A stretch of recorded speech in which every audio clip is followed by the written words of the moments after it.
Hi, I'm Doug Ichikawa, and I'm a podiatrist at the University of Washington and in Bellevue.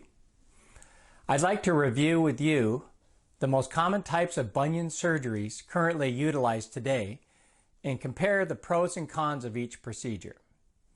While I have my favorite, the syndesmosis bunionectomy, I will try to be very objective about the rationale and advantages of each type. So here we go. Let's start by talking about the anatomy of a bunion. It really isn't a growth of bone and mostly the splaying out of the first and second metatarsals away from each other, as seen by the yellow line in the picture. This causes a drifting of the big toe joint back towards the lesser toes and a malalignment of the big toe joint. You can see the arrow showing cartilage erosion where the edge of the toe bone, the proximal phalanx, is eroding the cartilage in the metatarsal head. The first goal of bunion surgery is to realign the first and second metatarsal. And as you can see from this picture, they are much more parallel than before. The second goal is to realign the big toe joint. And as you can see from this picture, the edges of the joint match up nicely. And the third is to remove the bunion, which by this point is quite small since the first and second metatarsal are back into normal alignment. Bunion surgeries in general can be broken down into bumpectomies, where just a small amount of bone is removed, joint destructive procedures where you're either removing the joint or fusing the joint, minimal incision bunionectomies where very small incisions are made for the surgery, soft tissue bunionectomies where the bone is not broken, osteotomies where the bone is broken and realigned and fixated with hardware, and a Lapidus, which is where the joint at the base of the first metatarsal is permanently fused. This is a picture of a bumpectomy where some of the excess of bone is removed. This is only for very small bunions and doesn't really make a large difference in the appearance of the foot. Care must be taken not to take too much bone or there will be permanent arthritic pain at this joint. This is a radiograph of a joint fusion where the cartilage has been removed from this joint and the joint permanently fixated with screws, so there will be no motion left at the joint. This is rarely used for a normal bunion deformity. This is a diagram of a soft tissue bunionectomy where the first and second metatarsals are realigned without the need for a bone cut.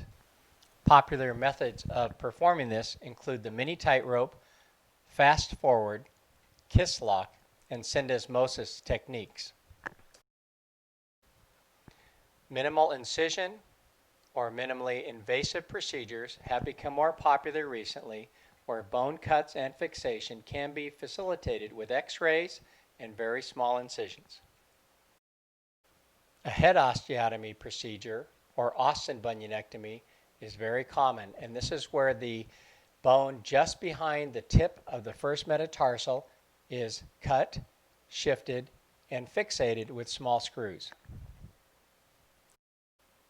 A base wedge, or proximal osteotomy, is where the bone is broken and shifted at the base of the first metatarsal and fixated with screws and or a plate.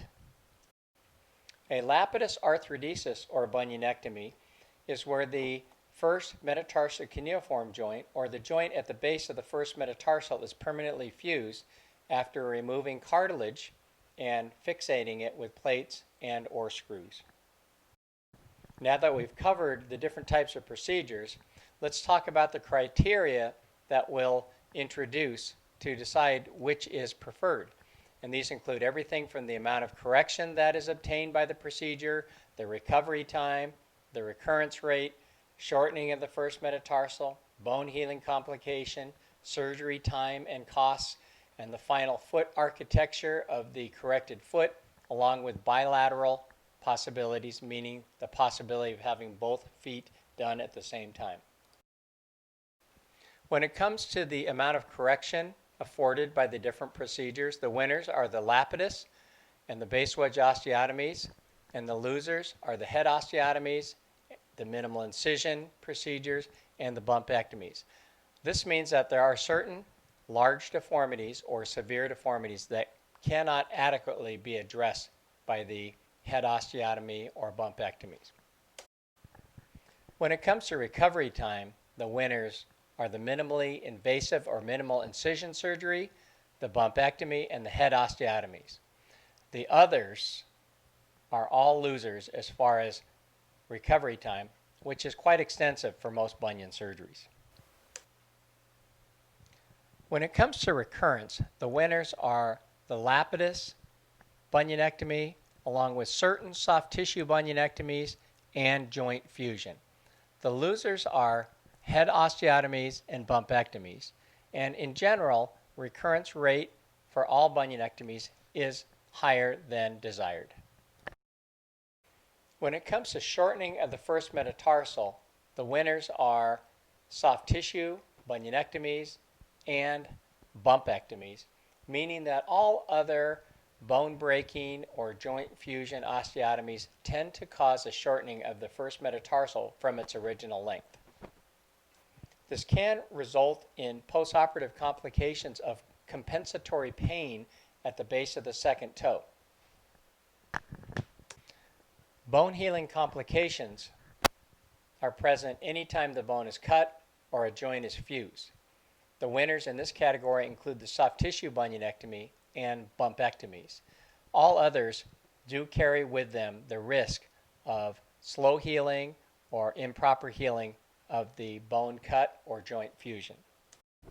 When it comes to surgery time and cost, the winners are the distal osteotomy and the bumpectomy.